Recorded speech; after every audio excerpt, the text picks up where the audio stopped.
SSC রেজাল্টের পরে সবচেয়ে চিন্তার বিষয় হচ্ছে কলেজ নির্বাচন।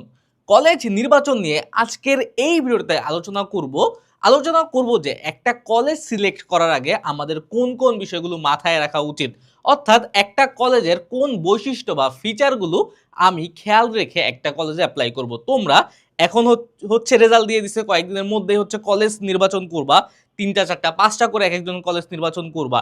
এখন কলেজ নির্বাচনটা খুবই জরুরি, কারণ হচ্ছে তোমার কলেজ লাইফে কি পড়বা না পড়বা এটা কলেজ নির্বাচনের উপর ডিপেন্ড করছে। এখন দেখো, ফার্স্ট অফ অল কলেজ নির্বাচনের ক্ষেত্রে কোন ব্যাপারটা খেয়াল রাখবা, প্রথমে হচ্ছে এসএসসি বেসিক। কারণ হচ্ছে কিছু কলেজ আছে যেখানে হচ্ছে বেসিক ধরে পড়ায় বা বেসিক ধরে পড়ায় না। এখন আমি কলেজ নির্বাচনের সময় কেন এসএসসি বেসিকের কথা বললাম, তোমরা অনেকে চিন্তা করছো যে সায়েন্সে বা কমার্সে বা আর্টসে যেখান থেকে হোক বিভাগ পরিবর্তন করবে। এখন বিভাগ পরিবর্তনের জন্য যেমন কিছু কিছু কলেজ আছে স্পেসিফিক কিছু কিছু বিষয়ের জন্য কি খুবই ভালো, যেমন আমি বলি নটরডেম কলেজ সায়েন্সের জন্য ভালো, কমার্সের জন্য ভালো, আর্টসের জন্য ভালো। ওকে, এটা হচ্ছে সব। আবার কিছু কলেজ আছে যে কমার্সের জন্য ভালো, কিছু কলেজ আছে আর্টসের জন্য ভালো। এখন সবার আগে তুমি সিলেক্ট করবা তুমি কোন বিভাগে যাবা, তুমি সায়েন্সে থাকবা, আর্টসে থাকবা নাকি কমার্সে থাকবা, ওই অনুযায়ী হচ্ছে কি কলেজ নির্বাচন করবা। কিন্তু এইখানে আমি তোমাদের একটা সিম্পল একটা হচ্ছে বুদ্ধি দেই, যদি তোমার এসএসসি বেসিক উইক থাকে তুমি আর্টসে চলে যাওয়াটাই কি বুদ্ধিমানের কাজ। কারণ হচ্ছে আর্টসে বেসিক উইক থাকলে তেমন একটা প্রবলেম হয় না, কিন্তু সায়েন্সে বা কমার্সে বেসিক উইক থাকলে কলেজে গিয়ে কোপ আপ করতে একটু সমস্যা হয়, আর অ্যাডমিশনও ভালো একটা ফলাফল করা যায় না। এইবার তো দেখছোই যে অবশ্য প্রশ্নের অবস্থা কি। সুতরাং এসএসসি বেসিকের উপরে আগে কি করবা, ফোকাস করবা, তারপর সিলেক্ট করবা যে তুমি কোন বিষয় বা কোন বিভাগে সায়েন্সে কমার্সে নাকি আর্টসে যেতে চাও। তারপরে যে বিষয়টা আমাদের মাথায় রাখতে হবে সেটা হচ্ছে অর্থনৈতিক অবস্থা। এখন দেখো, অর্থনৈতিক অবস্থাটা কেন বললাম, কারণ বাংলাদেশের সকলের অর্থনৈতিক বা ফিনান্সিয়াল কন্ডিশন সেম না। কিছু কিছু কলেজ আছে অনেক বেশি খরচ, আর কিছু কিছু কলেজ আছে অল্প খরচে হয়ে যায়। যেমন এখানে যদি আমি বলি সরকারি যে কলেজগুলো আছে গভট, এখানে কি একটু তুলনামূলক কম খরচ না, আর প্রাইভেটে একটু বেশি খরচ, আবার ইংলিশ ভার্সনে গেলে আরো বেশি খরচ, এরকম অনেক ফ্যাক্টর থাকে। এখন তোমার যদি অর্থনৈতিক অবস্থা বেশি একটা ভালো না থাকে তাহলে তুমি সরকারি একটা কলেজে অ্যাপ্লাই করতে পারো বা বেছে নিতে পারো, আর অন্যথায় প্রাইভেট। এখন প্রাইভেটের মধ্যে অনেক কলেজ আছে, এক একটা কলেজের কি এক একটা খরচ। এখন আমি যদি ইন জেনারেল বলি যে সরকারির মধ্যে অনেক ভালো ভালো কলেজ আছে, প্রত্যেকটা কলেজে তো বিশেষ করে বিসিএস ক্যাডাররাই ক্লাস নেয়। এখানে রাফলি সারা বাংলাদেশেই প্রায় সেমই থাকে। এখন এখানে কথা আছে, যদি ঢাকা সিটিতে হয়, তাহলে কি খরচটা একটু বেশি, আর যদি হচ্ছে তোমার যে জেলাতে হয় বা ডিস্ট্রিক্ট পর্যায়ে হয়, ডিস্ট্রিক্ট বা উপজেলা উপজেলা জেলায় হলে খরচটা একটু কম হয়। এখানে তুমি খেয়াল রাখতে পারো, তুমি সায়েন্সে থাকলে তোমার রিকোয়ারমেন্ট একরকম, যদি আর্টস বা কমার্সে থাকো আমি বলছি যে অবস্থা খারাপ থাকলে এই যে তোমার সিটিতে যাওয়ার দরকার নাই। যদি ফিনান্সিয়াল অবস্থা কম থাকে তাহলে কি ডিস্ট্রিক্ট পর্যায়ে ওকে। কারণ হচ্ছে এখন অনলাইনে সকল কিছু পাওয়া যায়।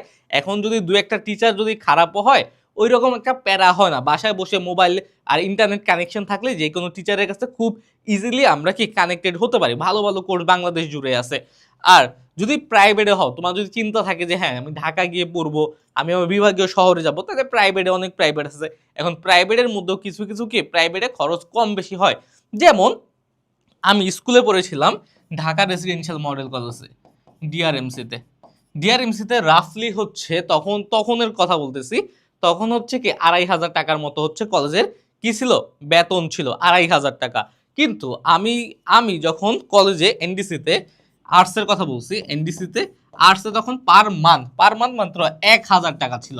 এখানে হচ্ছে ২,৫০০ টাকা ছিল, আর এরা হচ্ছে কি ১,০০০ টাকা ছিল। কিন্তু দেখো দুটা কলেজের মধ্যে কি একটু পার্থক্য আছে। আবার মুন্সি আব্দুর রউফ আছে, হ্যাঁ, তারপরে বিশিষ্ট মুন্সি আব্দুর রউফ আছে, তারপর কি নূর মোহাম্মদ আছে। এইরকম অনেক প্রাইভেট বিশ্ববিদ্যালয় প্রাইভেট কলেজ আছে যেখানে কি একটু বেতনটা তারতম্য হয়। কিন্তু যদি তুমি আবার স্কলারশিপ পাও, বৃত্তি পাও, তাহলে কি আবার একটু কমে যায়। ওভারঅল এই ক্ষেত্রে একটু খেয়াল রাখবা যে তুমি যেখানে হচ্ছে না কেন পরিবারের কি সচ্ছলতা আছে কিনা। আর আমি আরেকটা কথা বলি, এখানে কিন্তু আসলেই হবে না, তোমার প্রাইভেটের একটা খরচ আছে, ঢাকা শহরে থাকা খাওয়া একটা খরচ আছে, হাত খরচ আছে, বহুত খরচ। এই বিষয়টা অবশ্যই খেয়াল রাখবা, তুমি ঢাকা আসবা নাকি গ্রামে থাকবা। এই ব্যাপারে। এখন পরের যে বিষয়টা আমাদের হচ্ছে কনসিডার করতে হবে কলেজ নির্বাচনের ক্ষেত্রে, সেটা হচ্ছে কি হোম সিকনেস। হোম সিকনেস, কারণ হচ্ছে হোম সিকনেস একটা মারাত্মক বিষয়। এটা আমি তোমার পার্সোনাল লাইফের অভিজ্ঞতা থেকে বলতে পারি। আমি যখন ঢাকা শহরে প্রথম আসলাম, আমার 6 মাস লেগেছিল এই শহরের সাথে নিজেকে মানিয়ে নিতে। এমন একটা রাত নাই যেখানে আমি কান্না করতাম না। এখন চিন্তা করো আমাদের কলেজ লাইফটা কি রাফলি আমরা 15 মান্থ পাইব, 15 মান্থ পাবো। কিন্তু এটা কিন্তু স্কুলের মতো কি সিলেবাস কম না, কলেজ সময় অল্প, মনে হয় 2 বছর, কিন্তু না, সময়টা খুবই অল্প, কিন্তু সিলেবাস হিউজ। হিউজ মানে কি তোমার স্কুলের মোটামুটি আমি বলতে পারি 10 গুণ, 10 টাইমস। ওকে, যারা মানবিকে আছো তোমাদের তো আগে একটা বই এত রূপ ছিল, এখন একটা বই এত বড়, প্রথম পত্র আছে, দ্বিতীয় পত্র আছে প্রত্যেকটা বইয়ের, এই মিলিয়ে অনেক বড় একটা সিলেবাস। এখন তুমি যদি বাসার বাইরে কখনো না আসো, তুমি যে মেন্টালি প্রিপেয়ার্ড না থাকো, তোমার প্রথমে মনে হবে যে হ্যাঁ ঢাকা যাবো, এটা করবো ওইটা করবো, অনেকে আছে গ্রামের প্রতি পিছু টান থাকে। তোমরা এই বিষয়টা অবশ্যই অবশ্যই কনসিডার করবা, কারণ হচ্ছে এমন স্টুডেন্ট দেখছি যে তারা ঢাকা শহরে এসে তাদের প্রথম 4 থেকে 5 মাস চলে যায় হচ্ছে নিজেকে খাপ খাওয়াইতে, তারা খাপ খাওয়াইতে পারে না। এখন তোমার সময় হচ্ছে 14 মাস বা 15 মাস, এর মধ্যে তুমি যদি 4-5 মাস 6 মাস, অনেকে 1 বছরও লেগে যায় নিজেকে খাপ খাওয়াতে। দেখা যায় যে 2-1 দিন পেলেই বাসায় চলে যায়। এখন বাসায় গেলে কি আর লেখাপড়া আগায়? কখনো আগে না। লেখাপড়া কনসিস্টেন্ট থাকা লাগে। সুতরাং এই বিষয়টা অবশ্যই মাথায় রাখবা। তুমি যদি বাবা মা পরিবারের সদস্যদের কাছ থেকে বিচ্ছেদ যদি সহ্য করতে না পারো, তাহলে বাসায় থেকে লেখাপড়া করবা। বাসায় থেকে কিভাবে লেখাপড়া করবা আমি একটু পরে বলে দিব। এখন আর যদি মনে হয় না ভাই আমি বাসার বাইরে গিয়ে আমি সহ্য করতে পারবো, কনসিস্টেন্ট থাকতে পারবো, তাহলে ঠিক আছে। কিন্তু এই ক্ষেত্রে আমি একটা কথা বলি, যেটা হচ্ছে অনেকে বা সবচেয়ে বেশি মানুষ ভুল করে, ওভার এক্সপেকটেশন রাখবা না। ওভার এক্সপেকটেশন কোনোভাবেই রাখবা না। ওভার এক্সপেকটেশন এক্সপেকটেশন অনেকে মনে করে কি ঢাকার কলেজ অনেক ভালো, লেখাপড়া হবে, অনেক কিছু পেয়ে যাব, কোনো কোচিং করা লাগবে না, কিছুই না। কিন্তু ভাই ট্রাস্ট মি, এইরকম কিছুই না, এটা পুরো একটা স্ক্যাম। তুমি হচ্ছে এলাকায় যা পাবা, মোটামুটি 2 সরকারি কলেজ থেকে যা পাবা, ঢাকার যে কোনো কলেজ থেকে সেম সার্ভিসই পাবা, কয়েকটা কলেজ বাদে। এখন এই ওভার এক্সপেকটেশন রাখবে না যে অনেক মনে হয় অনেক ভালো পড়ায়, অনেক কিছু পড়ায়, এরকম না। মানবিকের শিক্ষার্থীদের তো আমি ঢাকা আসতে হচ্ছে কখনোই কি করি না, এনকারেজ করি না, কারণ হচ্ছে এখন মানবিকের অনেক ভালো ভালো হচ্ছে সোর্স আছে লেখাপড়া করার, তারপর মানবিকের অত বুঝারও কিছু নেই। সুতরাং এই ব্যাপারটা তোমার মাথায় রাখবে। যদি হ্যাঁ এনডিসিতে যদি হয়, নটরডেম কলেজে হলে হিসাব আলাদা। এখন নটরডেম কলেজে তুমি সায়েন্স কমার্স আর্টস যা পাও না কেন তুমি পড়তে পারো আরামসে। তারপরে এই যে ওভার এক্সপেকটেশন রাখবা না যে হয়তো ঢাকা গেলে আমি অনেক কিছু পাবো, এই কাল যেগুলো আমি অনেক কিছু পাবো, কিন্তু এইরকম কিছু না, অ্যাভারেজ জিনিসপত্রই পাবা, কোচিং তোমার করাই লাগবে। এই বিষয়টা মাথায় তুমি সেট করে নাও। তারপরে আসি আমি হোম সিকনেসের ব্যাপারটা। হোম সিকনেস থাকলে আসার দরকার নাই। যদি সায়েন্সে থাকো তাহলে কনসিডার করতে পারো, আর্টস বা কমার্স থাকলে একদমই না, আসারই দরকার নেই। এলাকা থেকে বাপ মার সাথে থেকে বাসার খাবার খেয়ে লেখাপড়া করো, আর কিছু লাগবে না, ভালোভাবে লেখাপড়া করো। আর কলেজের পরিবেশটা ভাইয়া, পরিবেশটা আমি সবসময় বলি, পরিবেশ ম্যাটার করে, পরিবেশ, ফ্রেন্ড সার্কেল সব কিছু ম্যাটার করে। এখন তোমার এলাকার কলেজের পরিবেশ যদি খারাপ হয়, মানুষ যদি লেখাপড়া না করে ছাত্রীর মতো ঘুরে ফিরে, এখন তো এলাকার কলেজগুলোর অবস্থা এইটাই, যে যায় কলেজ বাং দেয়, ঘুরে ফিরে বাইক দিয়ে বুম বুম করে, এই তাদের। কিন্তু হ্যাঁ, এই ক্ষেত্রে তুমি যদি মনে করো যে তুমি ওইখানে গেলে তোমার লেভেলটা হচ্ছে কি ডাউনগ্রেড হয়ে যাবে, তাইলে তুমি অন্য কলেজে বা ওই রকম একটা কলেজে মুভ করবা যেখানে পরিবেশটা ভালো। কলেজের পরিবেশটা অনেক ভালো অনেক অনেক কি বেশি ম্যাটার করে। যেমন আমি বলতে পারি আমার লাইফে one of the best decisions ছিল হচ্ছে এনডিসিতে ভর্তি হওয়া। এনডিসিতে ভর্তি হওয়া কারণ হচ্ছে এইখানে পরিবেশটা হচ্ছে কি স্টাডিয়াস পরিবেশ, স্টাডিয়াস পরিবেশ। আরেকটা যে জিনিসটা পেয়েছিলাম সেটা হচ্ছে ফ্রেন্ড সার্কেল। ফ্রেন্ড সার্কেল কেননা আমি বলতে পারি আমি যতটুকু এসেছি এটা ফ্রেন্ড সার্কেলের কারণে। এই যে আজকে আমরা যে এখানে হালকেনস্টাইনে আমরা ক্লাস নেই, আমার সেগমেন্টে প্রায় আমরা 9-10 জন টিচার, এর মধ্যে আমরা 6 জনই এনডিসির, ইভেন আমরা হচ্ছে কলেজ ফ্রেন্ড। সুতরাং কি আমিও আমার ফ্রেন্ডকে ধরে এখানে এসেছিলাম, আমার ফ্রেন্ড আমাকে নিয়ে এসেছিল। সুতরাং আমরা তো বলতেই পারি যে আসলে সার্কেলের কারণে আমরা কি ভালো জায়গায় গিয়েছি। এখন আমরা বলতে পারি যে আমরা ঢাকা বিশ্ববিদ্যালয়ে, আমি এখন লেখাপড়া করছি, আমার ডিপার্টমেন্টে 100 জন স্টুডেন্ট আছে, 100 জন স্টুডেন্টের মধ্যে আমার সেকশনেরই আছে 9 জন। চিন্তা করতে পারো, আমার সেকশনেরই আছে 9 জন। সুতরাং একটা সার্কেল কতটা ম্যাটার করে। আমি যখন ফার্ম গেটে ভর্তি কোচিং করেছিলাম, ভর্তি কোচিংয়ের মধ্যে আমরা 7 জনের মধ্যে 6 জনই ঢাবিতে আছি, একজন বিউপিতে আছে। সুতরাং এইসব জিনিস কিন্তু খুব বেশি ম্যাটার করে লাইফে।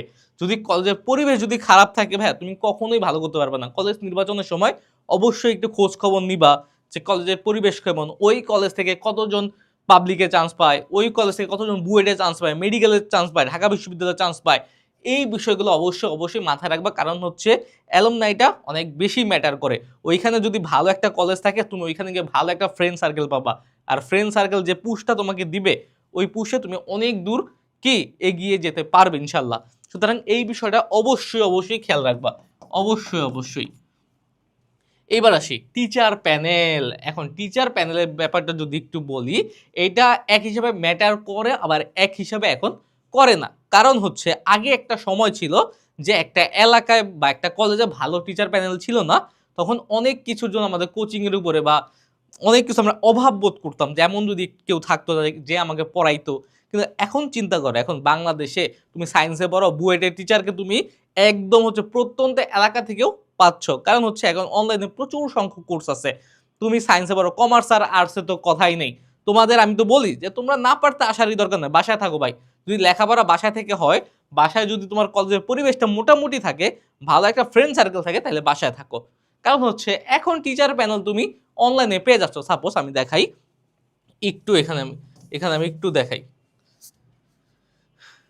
এই যে এটা হচ্ছে আমাদের, সাপোজ তুমি হচ্ছে অ্যাডমিশন দাও বা এইচএসসি 28, তুমি তো 28 ব্যাচ, এই যে 28 ব্যাচের কোর্সটা একটু দেখি।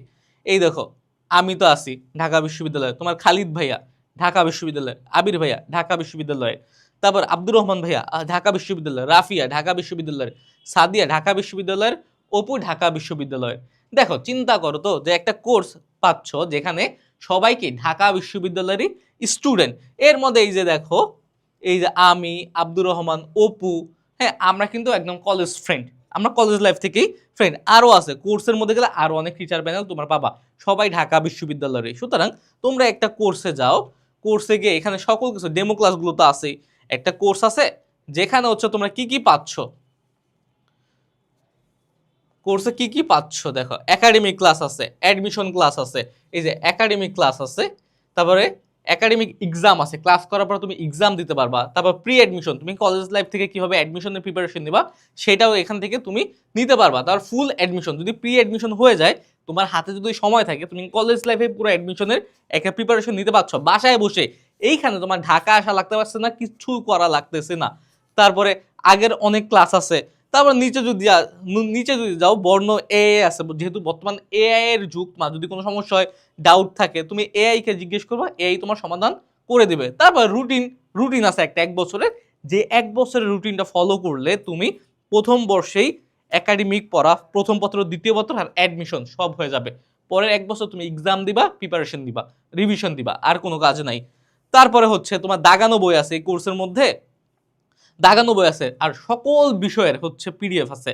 মানে কোনো কিছু লাগবে না তোমার, হচ্ছে সাজেশন বুক আছে যত, মানবিকের, বাংলা, ইংলিশ, আইসিটি সহ মানবিকের সকল পত্রের, প্রথম পত্রের, দ্বিতীয় পত্রের সাজেশন এখানে দেওয়া আছে।